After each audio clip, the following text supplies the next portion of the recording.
እጅህን ስትከፍት ሕይወት ላለው ሁሉ መልካም ታጠግባለህ፣ መልካም ታጠግባለህ።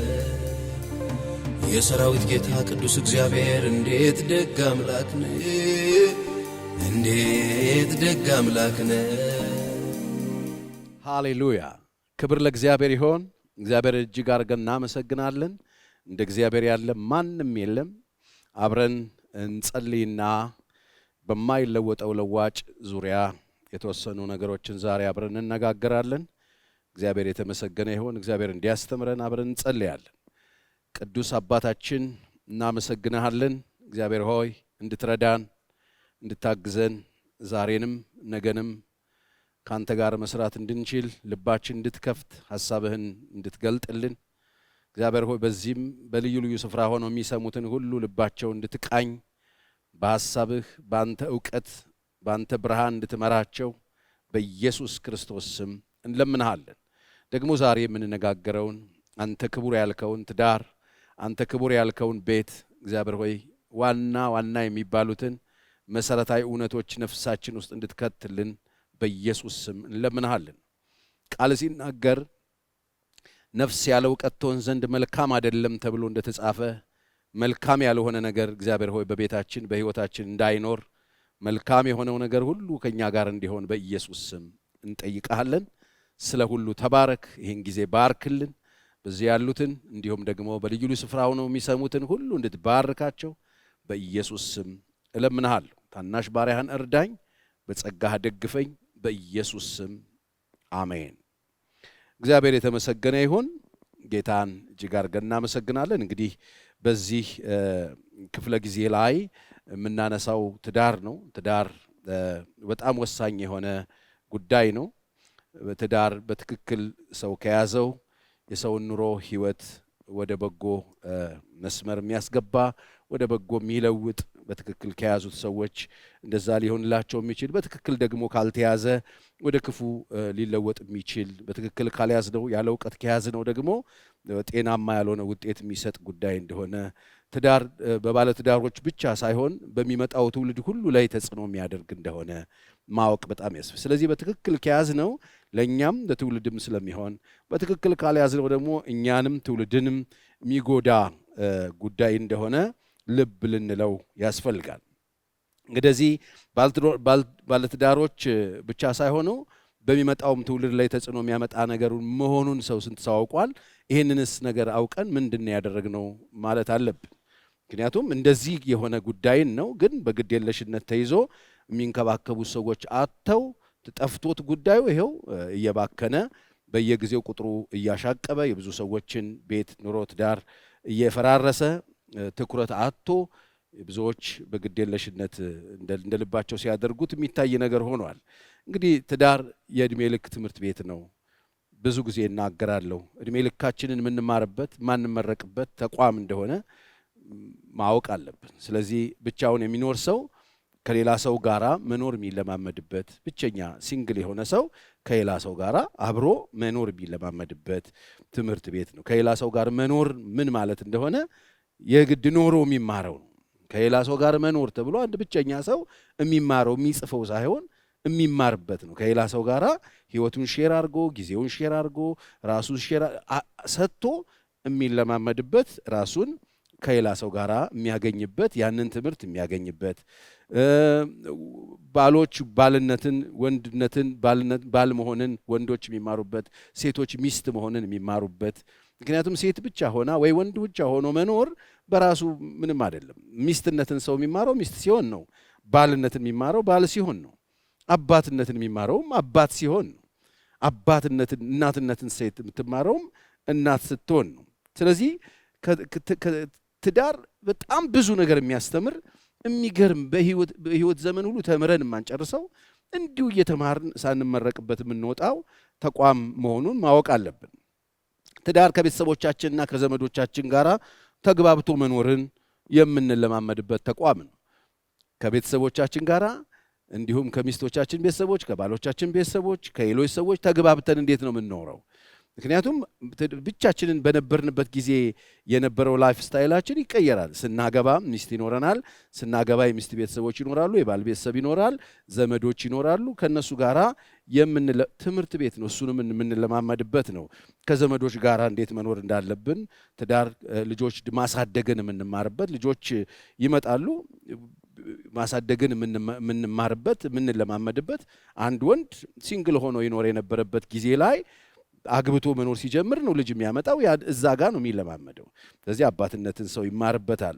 ስለዚህ ትዳር በተግባር ትምህርቶችን የምንቀስምበት፣ ተግባራዊ የሆነ ትምህርት የምንማርበት፣ ፕራክቲካሊ ገብተን ነገሮችን የምናገኝበት ተቋም መሆኑን ማወቅ አለብን። ይሄንን ካላወቅን ግን በጣም ብዙ ያገባ ላጤ አለ። አግብቶ ላጤ ከመሆን እግዚአብሔር ይጠብቃችሁ። በደንብ አሜን በሉኝ። አግብቶ ላጤ የሚባሉ ሰዎች አሉ። አግብተዋል ግን ላጤ ናቸው፣ አልተማሩ። አሁንም ጎረምሳ ናቸው፣ አሁንም ኮረዳ ናት፣ አሁንም ወንድ ነው፣ አሁንም ሴት ናት። አግብተው ባል አልሆኑም፣ አግብተው ሚስት አልተማሩትም። አግብተው አባት አልሆኑም ወልደው፣ አግብተው አሁንም ይህንን አልተማሩትም። እንዴት ከማህበረሰብ ጋር መኖር እንዳለባቸው፣ እንዴት ከሌሎች ሰዎች ጋር መኖር እንዳለባቸው እንኳን በቅጡ ሳይማሩ በዚህ በማይለወጠው ለዋጭ ውስጥ አግብተው ላጤ ሆነው የሚኖሩ ሰዎች አሉ። ስለዚህ በህይወታችሁ ዘመን ከእንደዚህ አይነት ውድቀት እግዚአብሔር ይጠብቃችሁ። ገብቶ ትምህርት ቤት ውስጥ ምንም አለመማር ማለት ነው። ገብቶ እዚህ ትልቅ ተቋም ውስጥ ባዶ ሆኖ መኖር ማለት ነው። በጣም ነው የሚያሳዝን።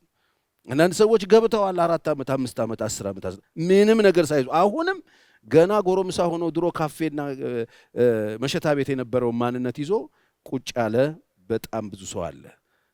ስለዚህ ትዳር ለሰው በጣም የሚያስፈልግ ተቋም ነው እንጂ ሰው በፈቃዱ የፈጠረው ነገር አይደለም። እግዚአብሔር ለሰው በጣም አስፈላጊ ነው ብሎ ከፈጠራቸው ነገሮች መካከል አንዱ ትዳር ነው። ይሄ የሰው ሐሳብ አይደለም። ሰው ቁጭ ብሎ አስቦ አውጥቶ አውርዶት አሰላስሎ የደረሰበት ነገር እንዳይመስላችሁ፣ የእግዚአብሔር ሐሳብ ነው ጉዳዩ። ስለዚህ ተቋሙ በእግዚአብሔር ለሰው በጣም አስፈላጊ ተብሎ የተፈጠረ እንደሆነ ማወቅ አለብን። መጽሐፍ ቅዱስ ዘፍጥረት ምዕራፍ 2 ቁጥር 18 ላይ የእግዚአብሔር ቃል እግዚአብሔር አምላክም አለ ይላል። ራሱ ነው ያለው። ምን አለ? ሰው ብቻውን ይሆን ዘንድ መልካም አይደለም፣ የሚመቸውን ረዳት እንፍጠርለት አለ እግዚአብሔር። አያችሁ፣ ሐሳቡ አመንጩ እግዚአብሔር ነው እንጂ ሰው ሲፈልግ የሚሰራው ሲፈልግ የሚያፈርሰው አለ። እግዚአብሔር ለሰው በጣም አስፈላጊ ነው ብሎ የሚያምነው ትዳር ነው። በቃ የሚመቸውን ረዳት እንፍጠርለት ያለው ራሱ እግዚአብሔር ነው። ይሄ ተቋም የሆኑ ሰዎች መጥተው የፈጠሩት አይደለም። እግዚአብሔር ያሳያችሁ። ትምህርት ቤቶች፣ ኮሌጆች፣ ዩኒቨርሲቲዎች ከመሰራታቸው በፊት የነበረ ነው። ይሄ ብቻ አይደለም። መንግስት የሚባል ነገር ምድር ላይ አይታወቅም ነበር። ከመንግስት በፊት የነበረ ነው። መንግስት የሚባል ነገር መሬት ላይ ሳይኖር ትዳር ነበር። ዛሬ እኛ የተሰበሰብንበትና የምናመልክበት ቤተክርስቲያን እንዲሁም ቤተክርስቲያን ተቋም፣ ህንፃ፣ ካቴድራሎች ሳይኖሩ በፊት የነበረ ነው። ከቤተክርስቲያን በፊት የነበረ ነው። በጣም የሚገርም ነገር ነው። እግዚአብሔር ከሁሉ በፊት ቅድሚያ የፈጠረው ከሁሉ በፊት ለሰው ያስፈልጋል ብሎ ያመነውና የሰራው ትምህርት ቤት አይደለም፣ መንግስት አይደለም፣ ቤተክርስቲያን አይደለም፣ ትዳር። የመጀመሪያው እግዚአብሔር የፈጠረው እሱን ነው። ስለዚህ ከማንኛውም ተቋም ወይም ድርጅት ወይም የፈለጋችሁትን ነገር ጥሩ። እነሱ ነገሮች ዛሬ ዓለም ላይ ትልቅ ከምትሏቸው አበዳሪም ተበዳሪም ትልቅም ትንሽም ከምትሏቸው ተቋማት ከምትሏቸው ነገስታትና መኳንንቶች በፊት የነበረ ጉዳይ ነው። ስለዚህ ትዳር ሲባል እግዚአብሔር ለሰው በጣም ያስፈልጋል ብሎ ከፈጠራቸው ደስ ከሚያሰኙት ነገሮች መካከል ለሰው በጣም ጥሩ ነው ብሎ ከሚያምንበት ነገር መካከል አንዱ ትዳር ነው። ስለዚህ የማይለወጠውን ለዋጭ ስናነሳ እዚህ ጋር ለምንድን ነው ትኩረት የሰጠው ፓስተር ቸር? እግዚአብሔር ትልቅ ቦታ ስለሚሰጠው፣ እግዚአብሔር አለኝ ስለሚለው፣ የኔ ስለሚለው በኩራት በድፍረት ምንም ሳልሸማቀቅ ይሄው ያለፉትን 20 ምናምን ዓመት ቁፍጥን ብዬ እዚህ ላይ ስሰራ የኖርኩት አንደኛ እግዚአብሔር ትኩረት ስለሚሰጠው፣ እግዚአብሔር ስለሚወደው፣ ለሰው በጣም አስፈላጊ ስለሆነ፣ እግዚአብሔር ስለፈጠረው፣ እግዚአብሔር የኔ ስላለው፣ ለሰው በጣም ጥሩ ነገር ስለሆነ፣ አስፈላጊ ነው ብሎ ስለሚያምን፣ ስለዚህ እግዚአብሔር እንደፈለገውና እንዳሰበው እንደፈጠረው እንደዚያው ሲሆን ሰውን ደስ የሚያሰኝ ይሆናል።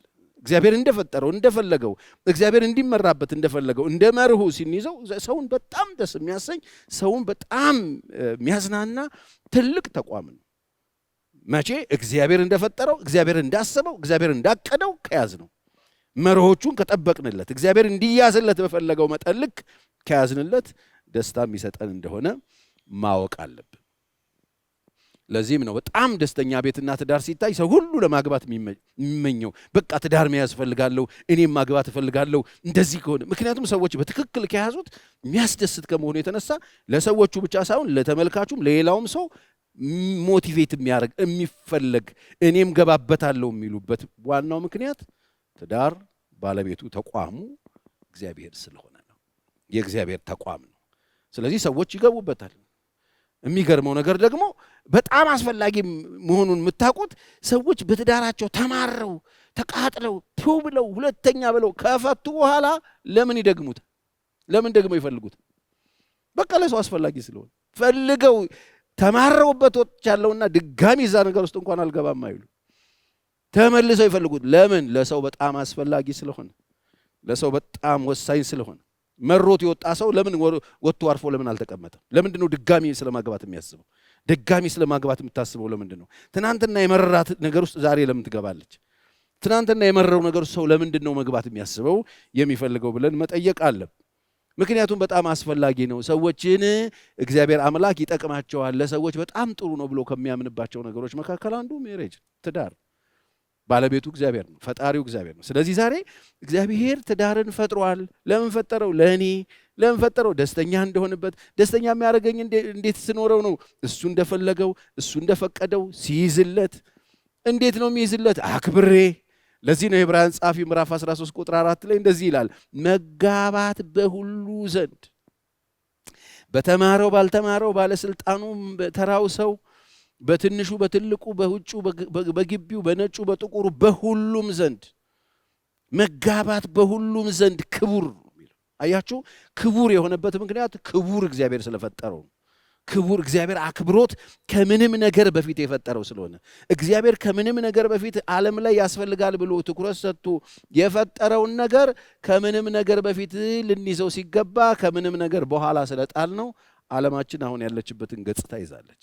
ሀገራችንም እንደዚሁ፣ ቤተ ክርስቲያንም እንደዚሁ። ዛሬ ትኩረት ሊሰጠው የሚገባውን ትኩረት ልንሰጥ ያስፈልጋል። ለዚህ ነው መጽሐፍ ሲናገር ጋብቻ በሁሉም ዘንድ ክቡር፣ መኝታውም ንጹሕ ይሁን፣ ሴሰኞችና አመንዝሮችን ግን እግዚአብሔር ይፈርድባቸዋል ይላል። ምን ማለት ነው?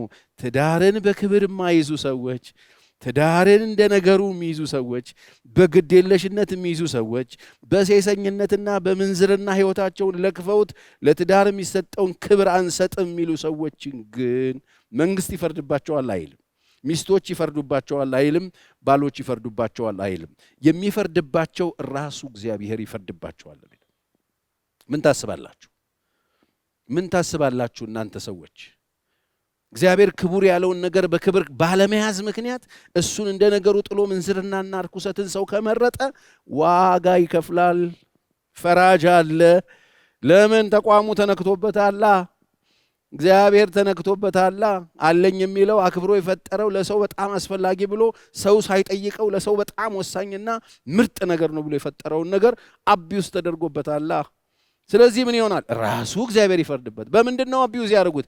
በሴሰኝነት ከተለያዩ ሴቶች ጋር በመርከስ እግዚአብሔር የሰጠን ነገር አይበቃኝም በማለት መርህ አልባ በመሆን ነውር በመፈጸም በምንዝርና ሕይወታችንን ማይሆን ቁልፍልፍ ውስጥ በመክተት እግዚአብሔር የሰጠኝ አይበቃኝም ስንል በዚህ ምክንያት እግዚአብሔር ክቡር ያለውን ነገር እንደምናዋርድበት ስንቶች እናውቃለን። ስለዚህ መጽሐፍ ቅዱስ ስለዚህ ክቡር ስለሆነው ትዳር በርካታ ነገሮች ይናገራል። አንደኛ መለኮታዊ የሆነ ዓላማዎች ነው ያለው። ወገኖቼ መሬት ላይ ስላገኛችሁ የመሬት አይደለም። መሬት ላይ የሚኖሩ ሰዎች እጅ ላይ ስላለ መሬታዊ ፍጹም መለኮታዊ ዓላማዎች ያሉት ነው። መለኮታዊ ዓላማዎች አሉት። በሚቀጥሉት ጊዜያቶች ላይ እናነሳቸዋለን። ሁሉንም ነገሮች መለኮታዊ ዓላማ አለው። እግዚአብሔር ዓላማ አለው። ጋብቻን ሲያስብ መለኮታዊ ዓላማ አለው። ስለ ራሱና ስለ ቤተ ክርስቲያን ሊያወራበት የፈለገው የሚገርም ተቋም ነው። ስለ ራሱና ስለ ቤተ ክርስቲያን፣ ስለ ክርስቶስና ስለ ይህ ምስጢር ታላቅ ነው የተደረገ የተባለበት መለኮታዊ ዓላማ አለው። እዚህ ነገር ላይ እንደ ነገሩ የምታስቡ ሰዎች፣ የወንድና የሴት የሆነ የመኝታ ጉዳይ አድርጋችሁ የምታስቡ ሰዎች በፍጹም ትክክል አይደለም እያሰባችሁ ያላችሁት። እግዚአብሔር ማስተዋል ይስጠን። ስለዚህ ይህንን ማወቅ አለብን። ሌላው በእግዚአብሔር የተደነገገ የአጀማመርም መመሪያ ያለው ነው። መጽሐፍ ቅዱስ ዘፍጥረት 2:21 ጀምሮ ስትመለከቱ እግዚአብሔር መመሪያ አስቀምጦለታል። መለኮታዊ ሐሳብ ነው የእግዚአብሔር ሐሳብ በትዳር ላይ ያለው። መሬት ላይ ስላየ ነው። በምንም ታምር በመሬት ሕግ አይመራም። ብዙ ጊዜ በተደጋጋሚ እንደተናገርኩት አስታውሳለሁ።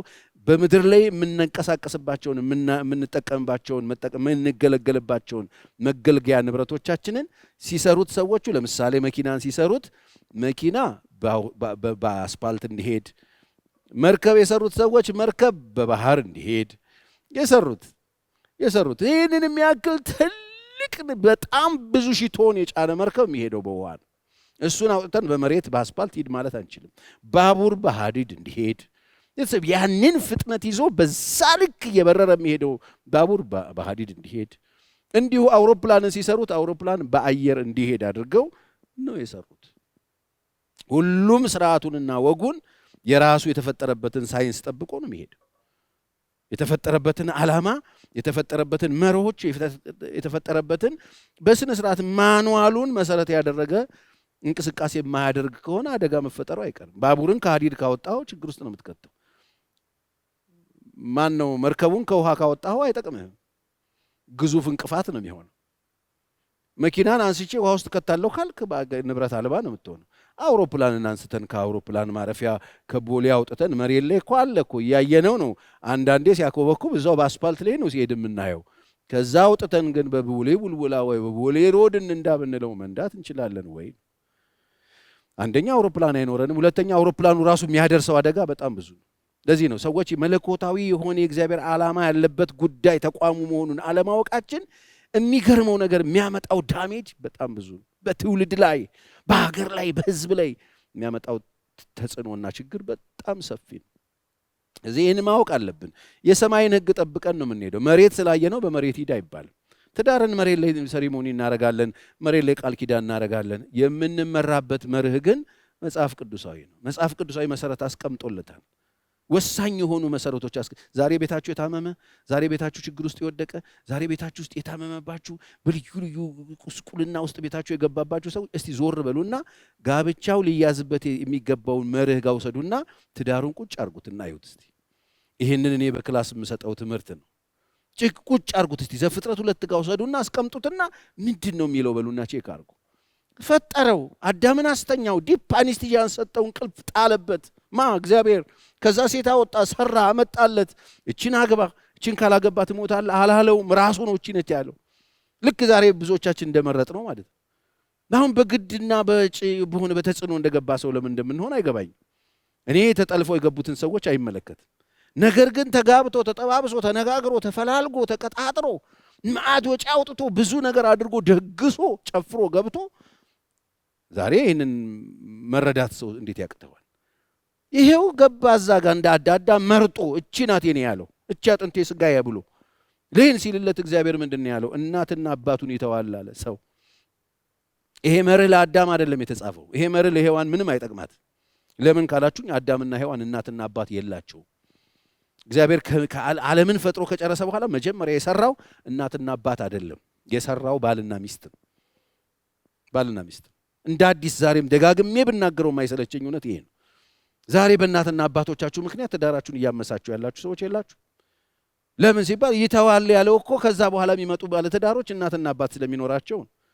ምክንያቱም ጤነኛ የሆነ የባልና ሚስት ህይወትን ኑሮ ለመኖር ስለሚያስቸግር ነው። ይሄንን ትጣላለህ፣ ትገፋፋለህ፣ አንዱ አንዱን የሆነ ነገር ያደርጋል ማለት አይደለም። ይሄንን ራሱን የቻለ ትምህርት መውሰድ አለብን፣ እንዴት አድርገን ከቤተሰቦቻችን ጋር መኖር እንዳለብን። አዎ ሁላችን ጡት ጥለን ሁላችን ከእናቶቻችን ማህፀን ወጥተን ነው የምንኖረው። ዛሬ ከእናት ማህፀን ውስጥ ወጥተህ ስለኖር ከኃጢአት ሰራህ ማለት ነው እንዴ? በራስ ሳምባ ተነፈስክ ማለት ችግር ውስጥ ገባህ ማለት ነው እንዴ?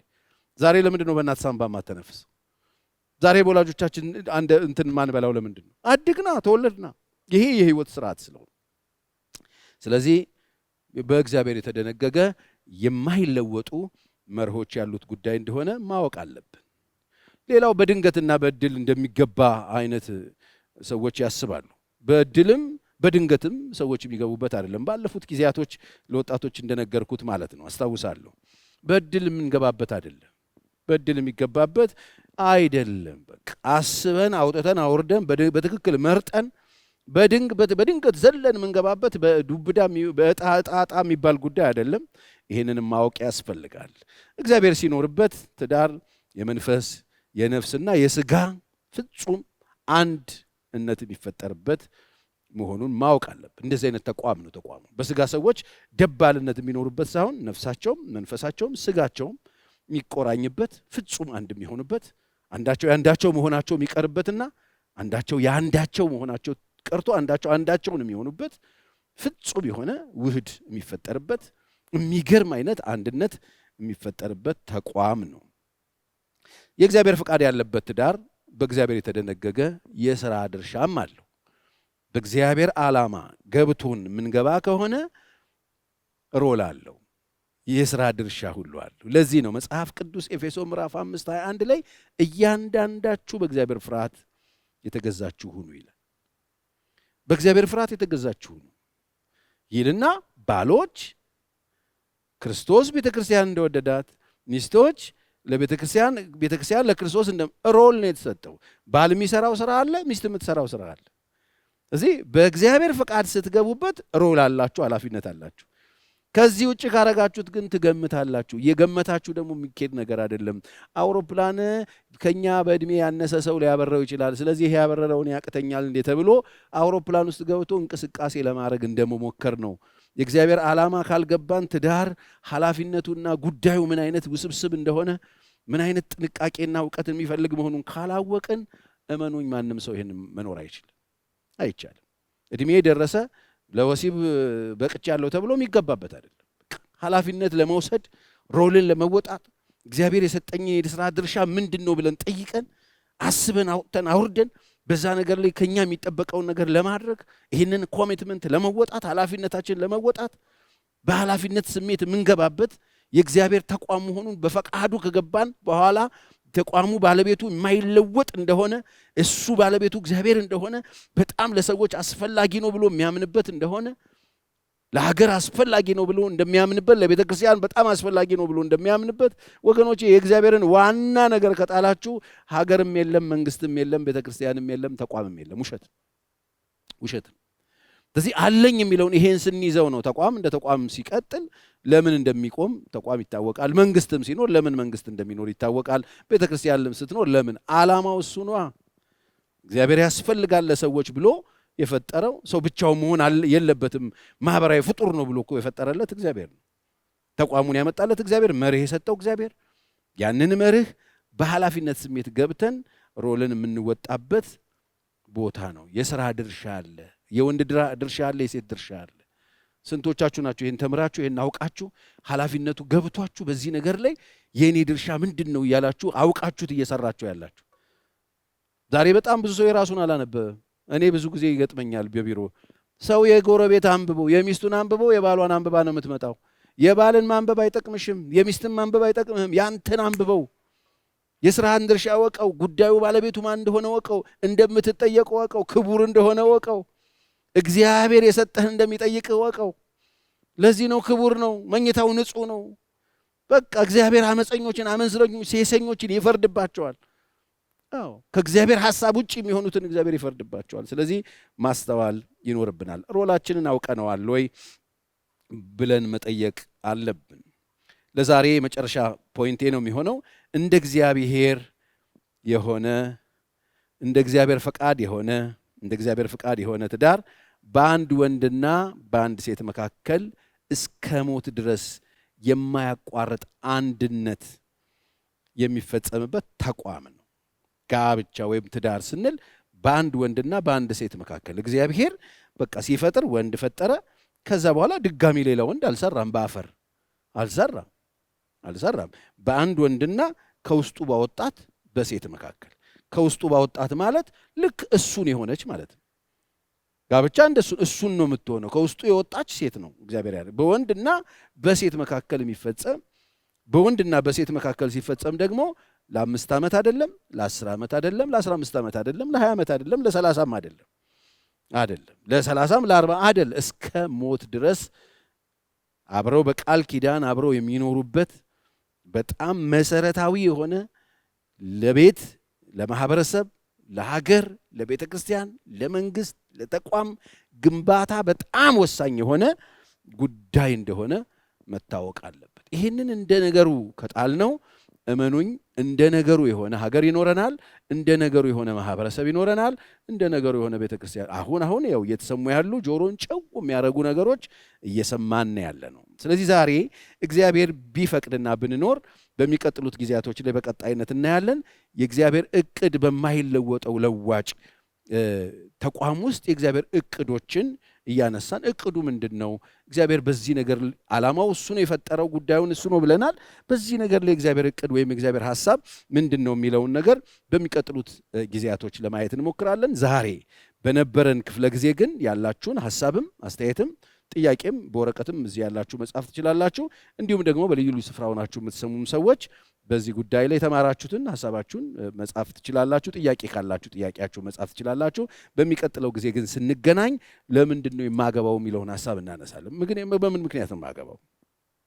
ለምንድን ነው የምናገባውን ሰው ከመመረጣችን በፊት የምናገባውን ሰው ከመፈለጋችን በፊት ለምን እንደምታገባ ማወቅ አለብህ። ዓላማውን መረዳት አለብህ። ብዙ ሰዎች ሚስት ነው እየመረጡ ያሉት፣ ባል ነው እየመረጡ። ለምን የፈለግከው? ለምንድን ነው የማገባው የሚለውን ነገር በሰፊው እናነሳለን። ለዛሬ በዚያ በቃው። አብረን እንጸልይና እንጨርሳለን። ሁላችንም አንገቶቻችንን ዝቅ አድርገን በያለንበት ስፍራ እንጸልያለን። እናመሰግንሃለን ቅዱስ እግዚአብሔር አባታችን፣ አንተ ክቡር ያልከው የኔ ያልከው አለኝ ያልከው በምድር ላይ ያስቀመጥከው ከሁሉም ነገር በፊት ቦታ የሰጠኸው ያከበርከው እግዚአብሔር ሆይ የሰራኸው ለሀገር ግንባታ ለቤተ ክርስቲያን ቢሆን ለትውልድ እግዚአብሔር ሆይ ማምረቻ አድርገህ የፈጠርከው ያንተ ትልቁ ቅዱስ ያልከው አለኝ የሚል ያልከው እንዲከበርልህ የምትፈልገው ትዳር ቤት እግዚአብሔር አባቱ አንተ በምትፈልገው መጠን ልክ እንድናከብርልህ እንድንወድልህ እንድንጠብቅልህ ማስተዋልን ጥበብን እንድትሰጠን ዕውቀትን እንድትሰጠን አንተ በምትፈልገው መጠን ልክ በዚህ ጉዳይ እግዚአብሔር ሆይ ሁላችንም እንድንነቃ አስፈላጊውን ዕውቀትና ትምህርት አንተ ደግሞ እንድትሰጠን በኢየሱስ ስም እለምንሃለሁ። ዛሬ የሰማነውን ይሄ ቃል በሕይወታችን ላይ 30 60 እንዲሁም 100 እንዲያፈራ አልፈን ለትውልድ የምናስብበትን ጥበብና ዕውቀት እንዲሰጠን ዓይናችን እንዲከፍት እንዲያበራልን በኢየሱስ ስም እለምንሃለሁ። ጋብቻ በሁሉም ዘንድ ክቡር፣ መኝታው ንጹሕ ይሁን። ሴሰኞችና አመንዝሮችን ግን እግዚአብሔር ይፈርድባቸዋል ተብሎ እንደተጻፈ እግዚአብሔር ሆይ እባክህ ከፍርድ እባክህ ከጥፋት እባክህ በአንተ ፊት አንገቶቻችን ሰብረን ከመቆም እንድታድነን ክቡር ያልከውን ክቡር ብለን የወደድከውን ወደን አንተ በያስክበት አንተ ባየህበት መጠን ልክ ማየት የምንችልበት የዓይን መከፈት እንድትሰጠን በኢየሱስ ስም እለምንሃለሁ። የወደቁ ይነሱ፣ የሳቱ ይመለሱ፣ የተጣሉ ይታረቁ። ወደ አንተ ሐሳብ ወደ ፈቃድህ እግዚአብሔር ሆይ ልባቸውን ሐሳባቸውን እንድታቀና ደስ እንድታሰኛቸው በኢየሱስም ጸልያለሁ። የዘመሙ ጎጆዎች ቀና ይበሉ፣ የወደቁ ጎጆዎች ይነሱ፣ ሊፈርሱ በቋፍ ያሉት መመለስ ይሁንላቸው። እግዚአብሔር ሆይ የወንዶችንም የሴቶችንም ልብ አንተ ክፈት። በዚህ ቃል እውነት አንተ ክቡር ያልከውን ክቡር በማለታቸው ምክንያት ብቻ እግዚአብሔር ሆይ ቤታቸው የነደደው እሳት ይጥፋ። በልጆቻቸው ላይ እግዚአብሔር ሆይ ጠላት ያንዣበበው ጠላት ያደረገው የወጠመደው ወጥመድ ሁሉ ይሰበር። በሰላም በፍቅር በአንድነት አንተን እያከበሩ መኖር እንዲችሉ ልጆችህን ሁሉ እርዳ። ስለ ሁሉ እናመሰግንሃለን። እግዚአብሔር አምላክ ይባርካችሁ። እግዚአብሔር አምላክ ይጠብቃችሁ። ሰላሙን ይስጣችሁ። ፊቱን ያብራላችሁ። ፊቱን ወደ እናንተ ይመልስላችሁ። በሄዳችሁበት በወጣችሁበት በገባችሁበት ሁሉ ከእናንተ ጋር ይሁን። የቀናውን መንገድ ያድስላችሁ ይስጣችሁ። ልባችሁን ይፈውስላችሁ። እጆቹ በእናንተ ላይ ትሁን። አንድ ቀን በክብር በመንግሥተ ሰማይ እንገናኝ። አሜን።